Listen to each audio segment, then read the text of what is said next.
I'm Greg Reichberg, research professor at PRIO. The topic of our panel right now is governing military AI. And before launching into the topic, I'd first like to introduce our two panelists.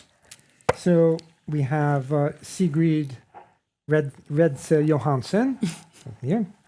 And for several years now, she has been Judge Advocate General for the Norwegian Armed Forces, a function that has recently been incorporated into the Director of Public Prosecution's office. She also works as Special Advisor in Law for the Norwegian Special Operations Command, and she's an Associate Professor and Lecturer in International and Operational Law at the Norwegian Defense Command and Staff College. She has fairly recently published a book, The Military Commander's Necessity, The Law of Armed Conflict and Its Limits. And then I have Lily Pinjenberg Muller. Did I get your middle name? Pronounce it. Almost. What was it? Pijnberg. Pijnberg, okay. Lily Muller. She's a lecturer. I'm just simplifying, you know. She's a lecturer in war studies at King's College London. Her research focuses on emerging technology and changing security practices, and recently the role of technology in the development of AI in security practices. All right, she's an interdisciplinary researcher in critical security studies and science and technology studies.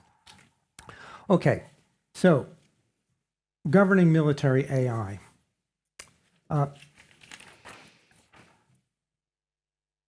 Why is it that we've ended up talking about governance issues in relation to military uses of AI? And a lot of this interest in the topic and agitation around the topic comes from discourses that have been underway for, well, somewhere like 14 years around the concept of autonomous weapon systems. So, and I dipped into the history behind this term autonomous weapon systems, and it's kind of a curious one, because in a way, automated systems have been around for quite a long time in the military sphere. I mean, you know, goes at least back to the First World War, when something called a Kittering bug was devised. This was a tiny unmanned airplane with preset controls that could plunge to the ground as a bomb. But the main developments came in the 1970s with the engineering of defensive ground and ship defenses. And these systems were designed to perform their own search, detect, evaluation, track, engage, and kill assessment functions to defend ships and in particular areas against fast-moving and highly maneuverable threats. They didn't use the term autonomous to describe these systems. They spoke rather in terms of, well, like automatic special and so forth. But they could be, once an engagement decision was made, these systems would identify and engage with targets without there being a human being in that specific loop. I spoke with an admiral who ran an Aegis system, was in charge of an Aegis system on a U.S. vessel, and he said when he got in conversation with his fellow admirals, he said they never wanted to put that onto automatic special. That was really scary. That sense that you were not fully in control of what was happening. But anyway, if we just scroll, forward in time, the debate really heated up in 2012 when two things happened. First, Human Rights Watch published a report, Losing Humanity, the Case Against Killer Robots. And it was accompanied by a press release, Ban Killer Robots Before It's Too Late. All right, and the focus was on the protection of civilians. The worry that these new systems would somehow sidestep the necessary discrimination between civilians and military personnel. But the same year, interestingly, and I don't know whether there's any connection, the U.S. issued a policy document called Directive 3000.09, which mandated a special review process to minimize the probability and consequences of failure in autonomous and semi-autonomous weapon systems. And the whole idea behind this directive was that autonomous and semi-autonomous systems would have to go through a stringent review process, a review process more stringent than those that ordinary weapon systems are placed within. That was in 2012. I had a word with some folks in the US military, and I said, well, how many systems have been put through Directive 3000.09 review? How many journal articles, or what's the number of readers of a typical journal article? Usually like 0, you know? Well, that's the number of systems that have, at least publicly, been put through that review process, which is quite interesting and striking. Okay. Once these two initiatives happened, there's been a really broad discussion, and I've said enough in my introductory comments. It has gotten to the point, well, we'll just have to mention the UN in Geneva has led, there have been rather wide-ranging discussions about whether autonomous weapon systems ought to be banned. And that discussion became very philosophical. In fact, philosophers were involved, and became a huge issue just how to define the unit of analysis. What is an autonomous weapon systems? And the whole discussions really became bogged down in these definitional issues. All right, so that's sort of how the discussion got underway. And it's reached a point where some actors, for instance, the United Kingdom, in their strategy document on use of AI technologies in the military sphere, they just omit mention of autonomous weapon systems. Right? So I'd sort of like to ask as a first question, whether, in speaking about military uses of AI, and I mean military uses right now, I'm not talking about it within the field of logistics. I'm speaking about weapon platforms.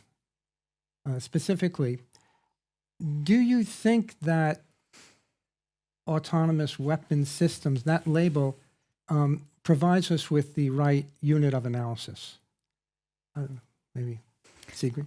Well, yes and no. And for a starter, the first delimitation that you made before asking the question, that you were not talking about logistics. And that's, in a way, one of the reasons why I think that the discussion has taken perhaps too much space upon laws, lethal autonomous weapon system, and not enough on the other functions that you actually use autonomous functions or AI. Because at least from a Norwegian perspective, advanced technology, to put it in a very broad term, AI or autonomy, is critical for the Norwegian military, and it's not for the weapon system itself. So that's one for a starter, where it perhaps is. It's not the term is not perhaps unhelpful in itself, but in a way it takes too much attention in some aspects from the other fields that you were very limiting from. So that's one aspect, and the other one is the obvious one that you were touching upon, the definitorial aspect. First, for the autonomy, because I spoke to one. I'm a lawyer, so I'm not a technologist, but when I have cooperated with technologists, one said laconically that to me, he said, what we label autonomous seems to evolve according to what we understand. So what we don't understand, we label autonomous, and when we understand it, we push the limit a bit further, and we say that it's automated. So, which means that it's a fluctual term.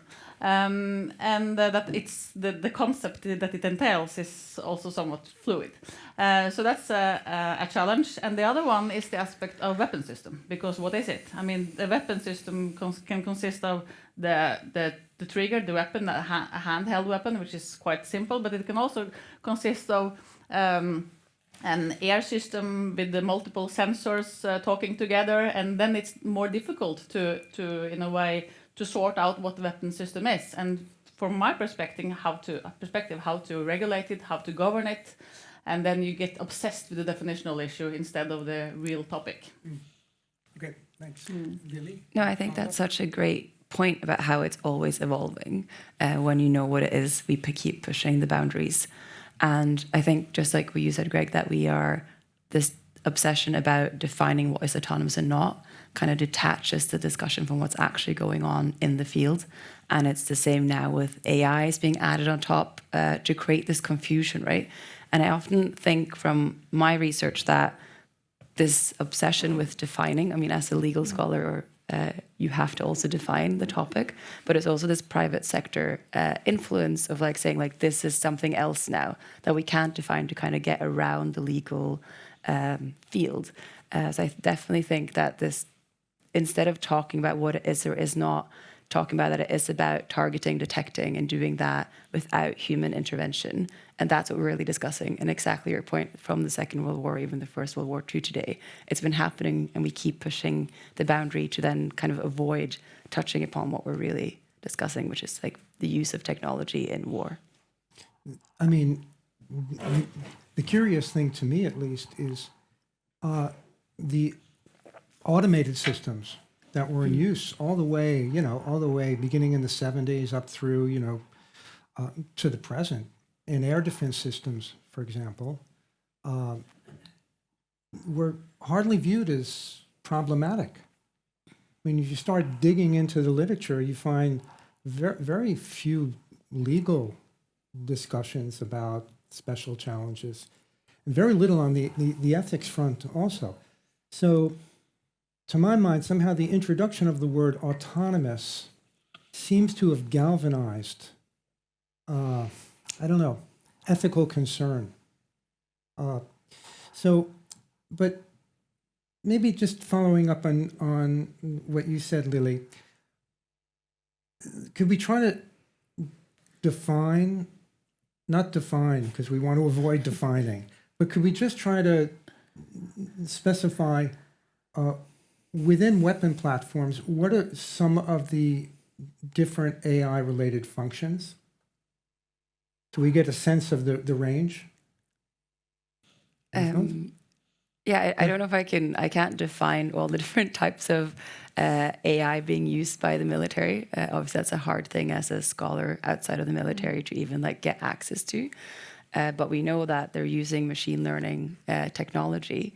And I think that's more about, we heard about that at the previous panel as well. It's collecting data and how do you digest that data. And right now, the US military and the Norwegian military are using a lot of the Palantir software, for example, where you know that a lot of data is being collected. And it's about, like, at least in my study, I try to understand how that data is being collected and how it's being sorted through and what kind of information that leads to and how the military operates.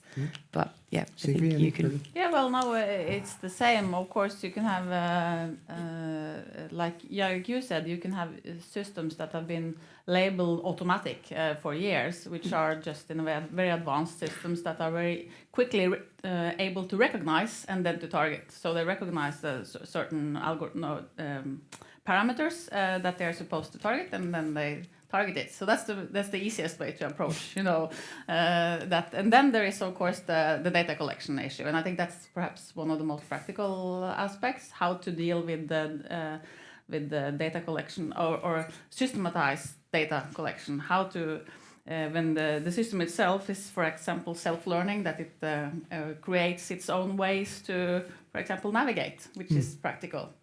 When do we need control? Where do we think is okay? So this is one area, of course, then that well, I mean, to the military, one issue is to cope with big data sets.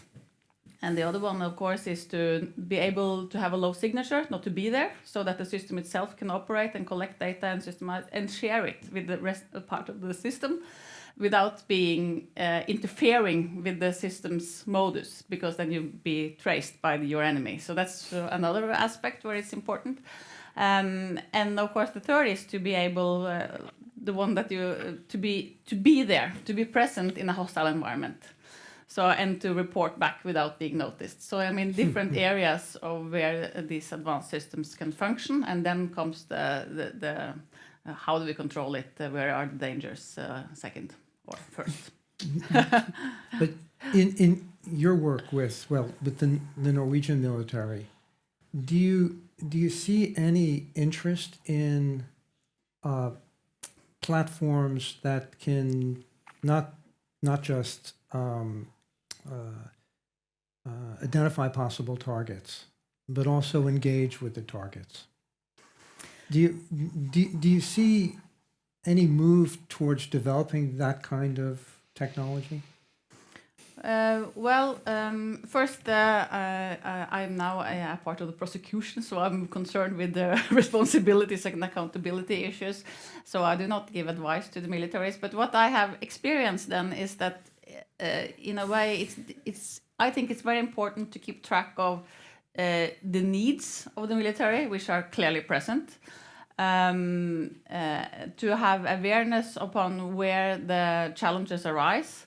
And then not to be naive in where the real problems arise. And sometimes I think that the focus is, in a way, too much on the last part of the use of a weapon system. Because what I learned, I think, very early is that it's very simple to put a weapon on a system. It's very simple to put an explosive ordnance on a system. The problem is before that. And you can put an explosive ordnance on almost everything, which is not even very advanced. So, but let me also be very clear that, of course, in the military, there is, like you refer to the admiral, I have never seen a great willingness from the military to take on systems that they can't control. I mean, quite the opposite. More reluctance than you would imagine is what I have seen, actually. Because they like to know what they're dealing with, like the rest of us. And they want to be certain how to calculate their effects. And if they don't understand the system, it's very difficult to calculate effects.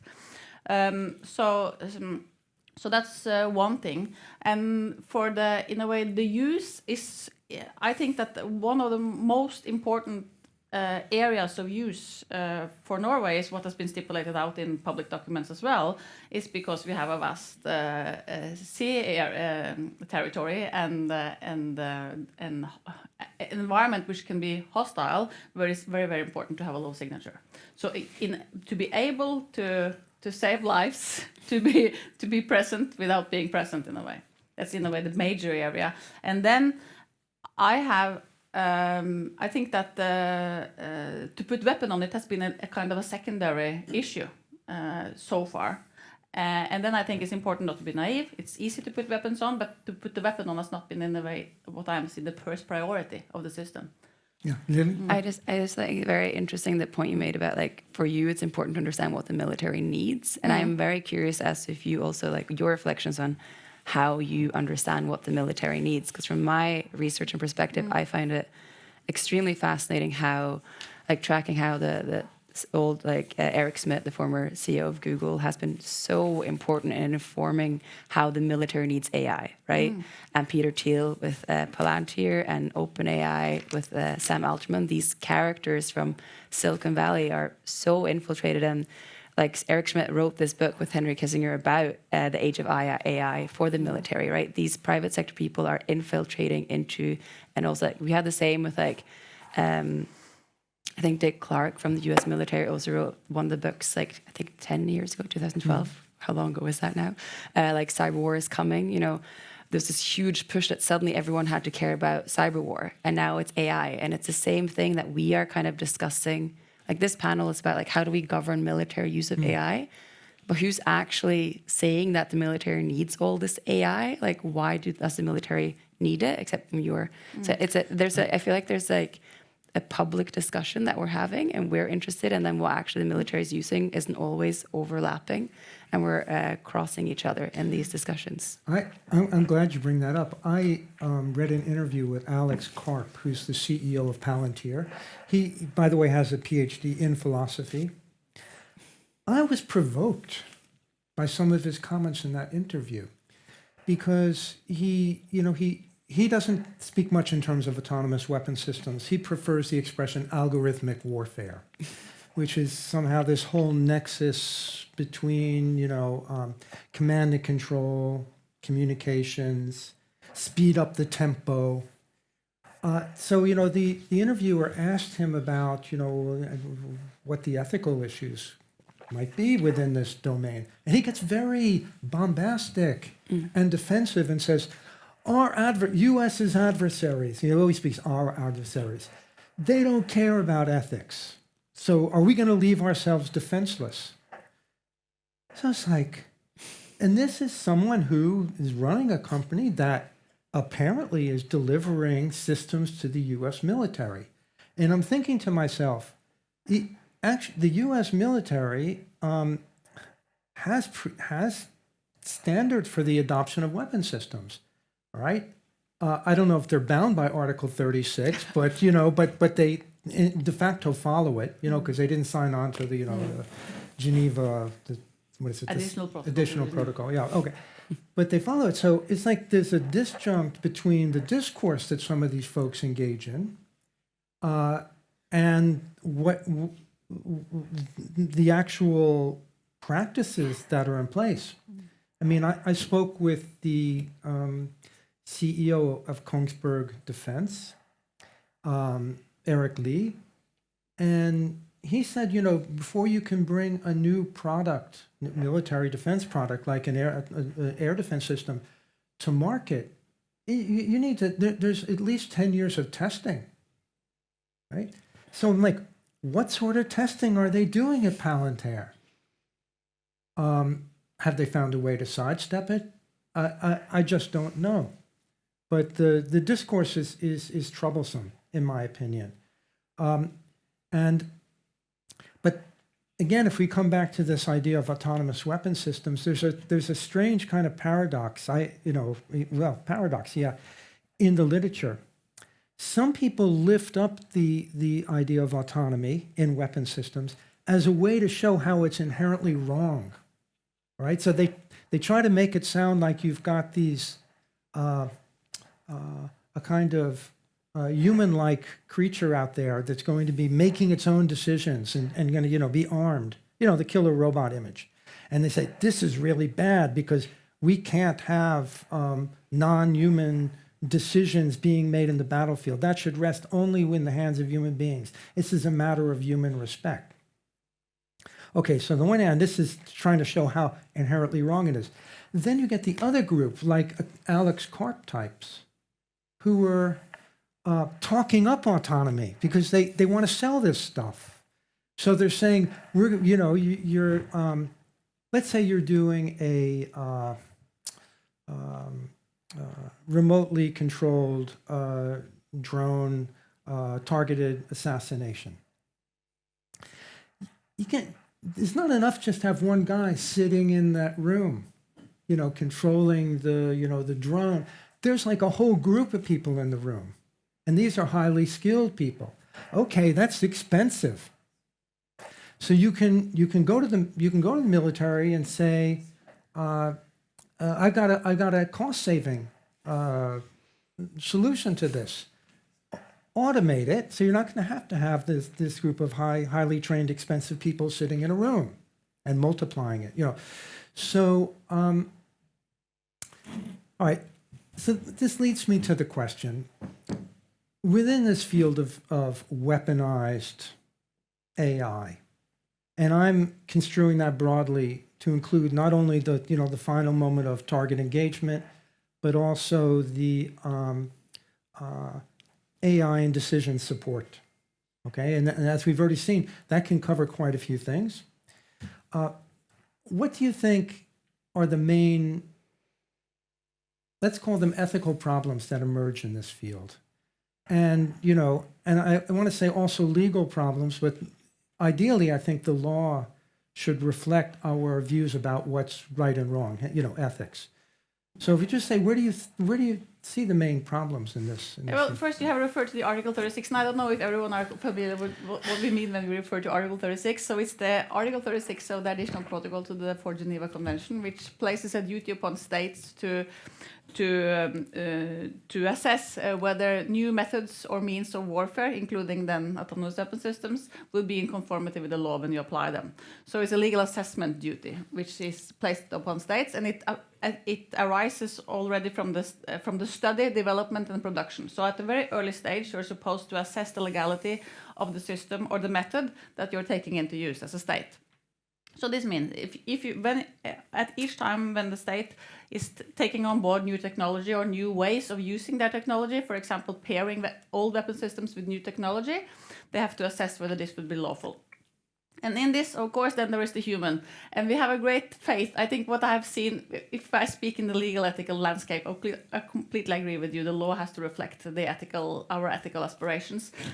And I think that we have, there is very deeply inside of us, we have a great faith in human. Although we do so many mistakes as human beings, and perhaps we do much more mistakes than machines, but we have a great faith in human being. And I think as a layperson, I think that we have a kind of tendency to forgive humans much more than machines. So we expect more from the machine than from the human being because it's a machine. So, and the machine as well is not blinded by the fog of war as the commander is. So then someone will say that would be an advocate for the system, but then on the other hand, the system doesn't have empathy. So he will not resign. He will just go on with his task. And of course, in here lies both the opportunities and the challenges when governing this use under the Article 36. So saying this, of course, the legal framework governing attack decisions, which is placed in the law of armed conflict, it presumes a human being. It has all these flexible norms. What is a military advantage? That's a human decision. What is excessive civilian collateral damage? That's a human decision. So they have all these flexible, very discretionary thresholds that the commander has to live up to. And it's clear that these are human decisions. The question is, where does the human have to be in loop? How can he or she use this advanced weaponry as a support tool, of course? And I am then, of course, very much obsessed with the accountability and responsibility. Where does it lie? On how much do we demand from our commanders, in a way? And since this obligation to assess the legality of the system arises already at the stage of the study of this system, not only the production and the use, I think it's very, very important to involve the users throughout in the study. So since we presume that should be a human in loop with its fault and deficits and everything, the human need to be able to take control simply of the system at the critical points. It's very easily said and it's very difficult to do. But the human need to know their system. And that's back to your admiral when you referred to. I have heard similar stories that you can have advanced functions in the militaries that only one person know how to use. And that's scary. Because you can't have a system that has been developed detached from the users. Yeah. So I think that because in the other end of the scale where I work, when you place responsibility, you presume that the commander knows his or her assets, what are the tools that are available to me during this operation, and what are their minimum function, how do they function in a way. So they need to be able to task the system properly. I think that's very, very critical. So through the testing, validation, development process, I think it's critical to have the commander on board, basically. That's a great overview. Yeah. Thanks. Lily, any follow-up to this idea of what aspects of, the range of AI functions within weapon systems, what you think could be problematic? Tons of things. Well, let's hear. Come with it. Come with it. I love your point about that we should have more empathy for technology. I think that's just great. Also, because the technology never has empathy for us, like you also said. So it's a very interesting, more like philosophical tangent. But I think that's an interesting question. I'd love to talk more about. But yeah, I think what we keep going into this discussion about, like, you know, where's the human in the loop, and then we have this image of killer robots. And I think for me, one of the most like dangerous or not the things that are worrying to me is that we keep then pushing where the human needs to be, and we're talking about the the data being collected that these decisions are being made on, like the software. It's collecting all this data. We don't really know where the data is coming from, you know, but it's creating the decision basis for how these decisions are being made. But we don't think about that as somewhere where ethics has to intervene, because it's just like this boring, dry data collection, right? But it's at the end, at the shooter, like you said, that's where we have to like have an ethical intervention. But I think it's important to actually move away from that back to that boring, really dry data, the methodologies that are being used by the military that informs how these decisions are being made. So yeah, I want to push away from the image of the killer robot and the human being in or out the loop. Like, it's in every step, and specifically here where that data is being created that informs these decisions, where we have to move the debate and the legal interventions as well. And then it comes to empathy of the. I don't think necessarily you should have empathy for the system, but it's clear that the system does not have empathy, and I think that one of the mistakes that we do because we are humans is that we attribute human characteristics to the system. We talk about robots and we see some kind of human-like figure, which can possess human-like attributes, but they don't. And I think that's in a way makes both alienates it and scares us more. We should be scared, but perhaps not for that. Exactly. It's like the data that we should be scared of. There was a book that appeared some years ago. I don't recall the name of the author. Weapons of Math Destruction. Yeah. Math, you know, like mathematics, because all the like bad ways that statistics can be used in governing decision making. So I mean, this is it's important that you flag this in the context of AI's use in military operations, including targeting decisions. I think that there was a report put out by the I think it's the United States Special Operations University. Interesting that they should have a university, but anyway, Very special. I'm sure. Anyway, the report was entitled "Big Data for Generals and Everyone Over 40." And the thrust of the report, it was very readable, and the thrust of the report was that to make use of big data, which is increasingly becoming the case in military operations, you need to know how to be a wise user of that data. And they said that's no simple matter. And they said it's very easy to fall into this idea that you've got a dashboard and you just press that dashboard and you get your answer. And they said because it's never that simple. The report underlines in lots of different ways. First of all, when you're putting a question to the system, and if you put that question wrongly when you press that button, well, you're going to get the wrong answer. You're not going to get the answer to what you really wanted to know. And there's a really big, problem area when it comes to automation bias. Just thinking that the machine knows best. So now, but you've got the opposite problem, which is lack of trust in a system. There was the famous incident where an Aegis battleship system shot down an Iranian airliner. I think it was in 1988.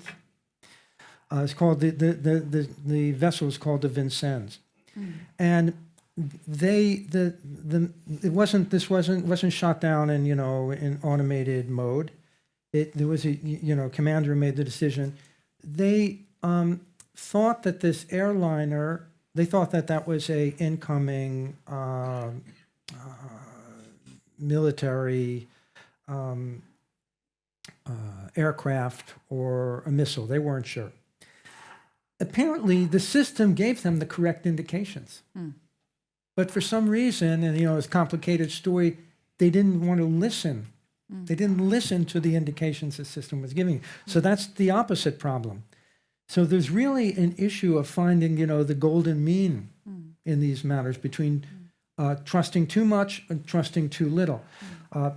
And there was a book that I have read and really benefited from by an author named Nancy Levison. And the title is Engineering Safety. And she makes the really good point that today's systems are complex. They involve a lot of many use of automation at different levels. And she said that when problems arise, it's so easy to say the human operator was at fault. And she said, but unfortunately, because this doesn't help, legal determinations of responsibility, she said, often the system was set up badly. And so that's, I think, speaks to your point, Sigrid, that you've got it, the whole sort of review, which really looks to the ethical values that are involved, that has to start at the very beginning when you design the system.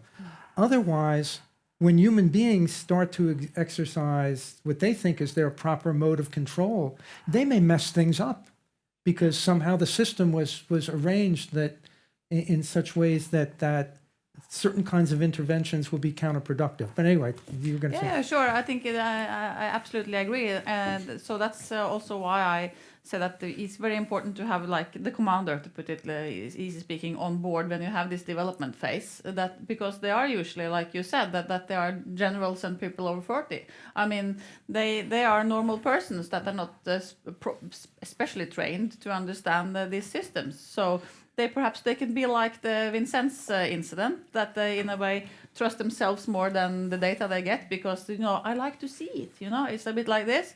Or the other way around, that they say that the system is usually right, and it usually is if it's set up correct. So they are human beings like everyone else.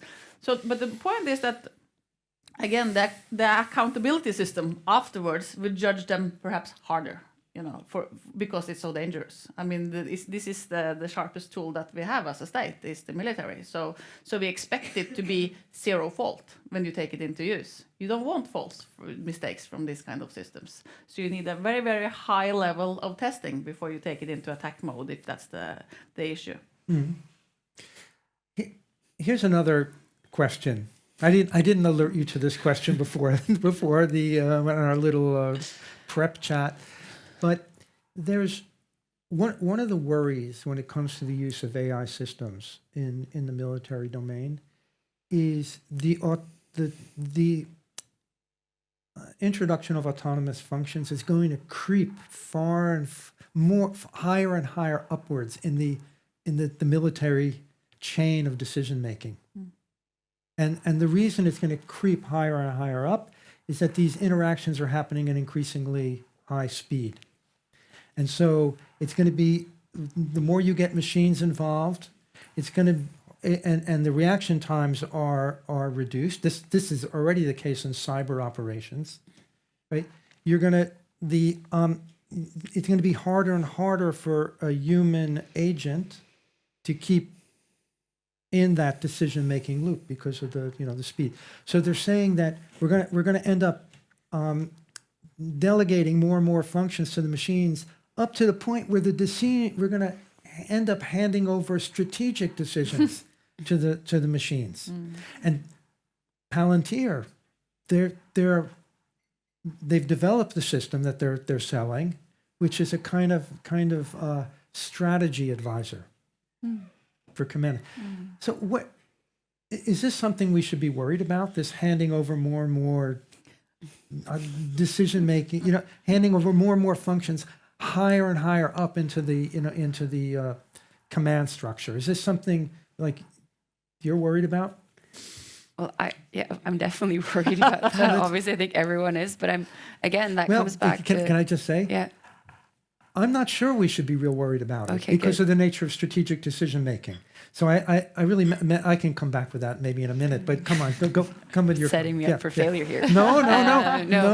But yeah. I am definitely worried about that as I look at what that decision is being made on and how high it creeps up. But again, for me, that comes back to the discussion of that's like Palantir's selling pitch of what they're doing, and you look at their videos and stuff, and then versus how is it actually being used. Like when I researched how cybersecurity companies, where this, what we now call AI, machine learning, is being used is still at a very basic level. So I'd be more interested also in what you think about, like, is it where you see it and where that legal discussion is actually in the military today versus this, like, again, buying the private sector narrative versus practice discussion. Well, I can't answer for the military, but I think that to your question, it's a very much depends answer. I think because if you can use AI to anything. I have a son, 14 years old, who uses ChatGPT to absolutely anything, to draw things, to answer reports, and I think that if you're growing up today, you need to be able to use these kind of functions properly. So, and if on a strategic level in the military planning process, you want AI functions to assist you to formulate the commander's intent, I don't really see a problem with that as a point of departure. But if you ask a ChatGPT function to say, give me a target set, I think it would be very alarming. So it's it depends very much what you use this system for. And you need to, I think also it's very, very important to have like minimum skills for using this kind of system. Like, again, my son asked the ChatGPT to draw him a weapon shield, and then he was displeased with the drawing that he got, and he yelled at the machine, and you shall draw me this. And then the machine, he still had all these swords in the weapon shield, and after 10 replies back to the machine with all this kind of yelling, I said to him, you need to ask the machine not to draw a weapon shield, because he can't take the weapons out, because his task is to draw a weapon shield. So, of course, the task, as you said, was wrong. And to have this kind of skills in demanding things from the machine, I think is very, very crucial. The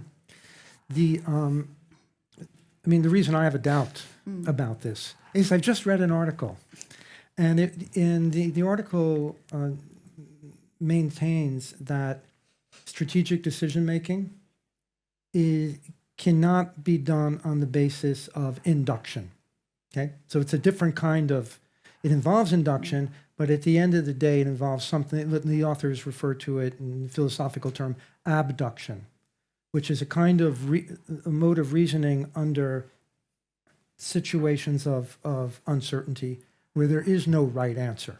Okay, so they maintain that all of AI, as we were just talking about it now, large language models and so forth, that it's all this is all just in induction in very sophisticated ways.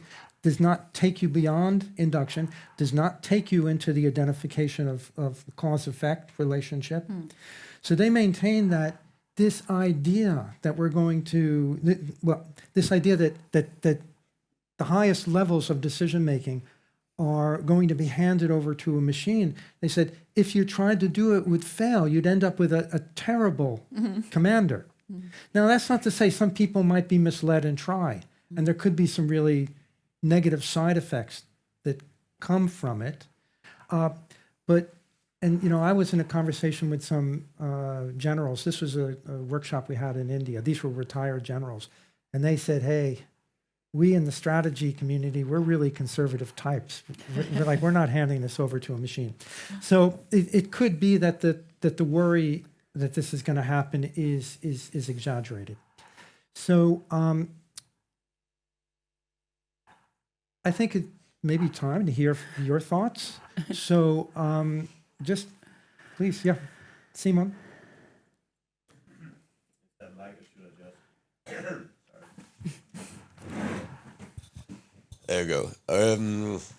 All right. So sorry if this gets slightly weird, right? But you and me, Greg, we can talk about weird stuff sometimes. So throughout the history of warfare, there's been, a continuous development about using technology to move yourself away from the person you're trying to kill. You could have made an argument a couple of thousand years ago that having a bow is extremely moral, because then you don't have to look the person in the eye that you're trying to stab, and you remove yourself. You could go further and say, well, a crossbow, you don't even need to train to use a crossbow. That's super immoral. You can just start firing. And then at some point, people started using chemical weapons. And that was apparently too effective, so we started regularizing it. But I cannot help to kind of see that this is a discussion, and you already touched on this at the beginning, that has been had before, where are we trying to just sanitize war? So when we see technologies that are a bit too efficient, we're like, oh no, because we would still like to have the opportunity to go into some kind of just war. We still want to have parameters within where we can fight a war. So this goes back to when Obama had his red line in Syria, that there are apparently ways you can kill civilians that are worse than other ways of killing civilians, which is an argument to be made, but it's also a bit weirdly abstract because killing civilians is killing civilians. And I just feel like this is next time we have this discussion, right? It could have been had with chemical weapons. It could have been had with all kind of stuff. So maybe, especially in a Peace Research Institute, this is also maybe, and I'm asking this time for us to once again ask the question, does it make sense to try to sanitize war? And I'm not saying that just wars couldn't exist, but there is a difference between saying, well, a war can be justified, and then trying to sanitize wars in general and saying there exists some kind of ideal version of wars where we only kill the right people, and that's okay. I don't know. I hear you. I think I'm going to see whether my fellow panelists would like to come with. I have a thought about this, but I'll just see whether you'd like to. I have also discussed these questions a number of times, and of course you're pointing out the aspects of warfare which are irreconcilable. I mean, why is one death worse than another death? And of course it is lawful to decide to attack, knowing that civilians will lose their lives. That's lawful. So, but then you put a limit somewhere. So, and when it comes to law, which then again should reflect the ethics behind it, it's in a way some kind of I don't know if it's acceptance, but at least it's a minimum set of governance. So of course you are saying that we have some limitations. They're not perfect and they're not coherent at all times because you have weapon prohibitions, for example, on explosive bullets and on chemical weapons and on gas, which makes all this kind of weaponry unlawful. But it's lawful to use a grenade, and it can cause exactly the same damage. So it's incoherent. I have had this question so many times from cadets in the military, saying, "Why is this unlawful? I can use a hand grenade, and it blows the arm off." So this is the way it is. So and it's the best we have managed in a way. So it's a kind of human endeavor. The thing of the archer, of course, in the Middle Ages, it was this kind of argument that it made you distant from the. So it's a human inclination. So as a human being, I think that we should try. That's in a way my my conviction. It is, but there is one thing in common with these prohibitions, or at least, or two at least. One is that we have throughout history tried to forbid effects that are uncontrollable, and that's one common denominator. For example, for gas and for chemical weapons. It's very, very difficult to control the effects, either for long-term or geographical widespread. We want to prohibit it. So that's control. That's one thing, and that also I think affects the autonomy discussion because if you talk about self-learning systems, the controlling of effects is I think very present concern. So there I think we have a reason to try. Yeah. Lily, any? I'm on your side on this, so I'm just gonna I'll pass the word on. I don't have to repeat it. Yeah. If I just say quickly, I think the worry behind your question is whether the sanitization of war will make going to war more likely. Okay. Because if it's rendered less bloody, decision makers will more easily opt for this means, in contrast to others.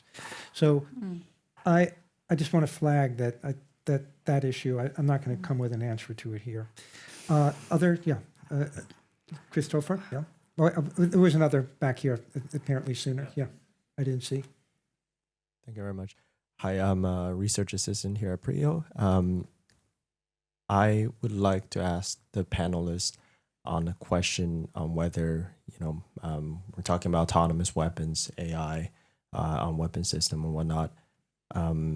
I think there's an aspect that what are you comparing? What's the opposite side, right? So I think in this case it would be typically a human, either in the decision-making loop, or if we're talking about killer robot or uncrewed systems, human pulling the trigger or a human pressing the button, shooting out a missile. And I would just like to ask if a system, hypothetically, has the Geneva Convention baked into it that follows, maybe not to the perfect extent, but tend to follow the laws of engagement or international humanitarian law. Would you trust to encounter such system as a civilian in a combat situation or as a combatant? Or do you rather to face a human on the other side of such a combat situation? Because in my opinion, humans tend to commit war crimes, whereas an autonomous system with certain characteristics baked into it may make decisions that a typical human would not, or a atypical human that may commit war crime would not. So yes, that would be my question. I mean, that's one of the arguments in favor of autonomous weapon systems. All right, so you'll end up with fewer war crimes. You'll end up with decisions will be made apart from the sort of the passions that personnel face when they're on the battlefield. Fear, even hatred. You're not going to, those sort of unruly passions are going to be taken out of the equation. So, but I don't know if there's anything you'd like to add? Well, yes, I came to this last part when it comes to war crimes, because it's interesting that you bring it up, because most of the war crimes that have been brought to justice throughout history has not been bombing campaigns. Of course, it has not been those kind. I mean, that's a novelty now that the International Criminal Court has issued an arrest warrant for these Russian leaders suspected of committing war crimes during attack decisions. That's a true novelty. So earlier war crimes have been atrocities on another kind. It's been molesting of prisoners, persons under your custody. So it's not been machine-like war crimes at all. And that's, of course, it takes a human to molest another human. And I don't think machines has a very prominent role in these kind of crimes. So, and when it comes to attack decisions, of course, very often you have whether it's a machine or a human being on the other end is very difficult to say for the persons who are attacked, because if it's, for example, use of artillery, it's an area weapon which goes in a ballistic curve and it hits anywhere. I mean, it's a terrible disaster to be somewhere in the other end, and I think that it's a very simple, rudimentary weapon which hits hard. And I mean, machine or human is sort of irrelevant on the other end there. Yeah. Christopher, yeah.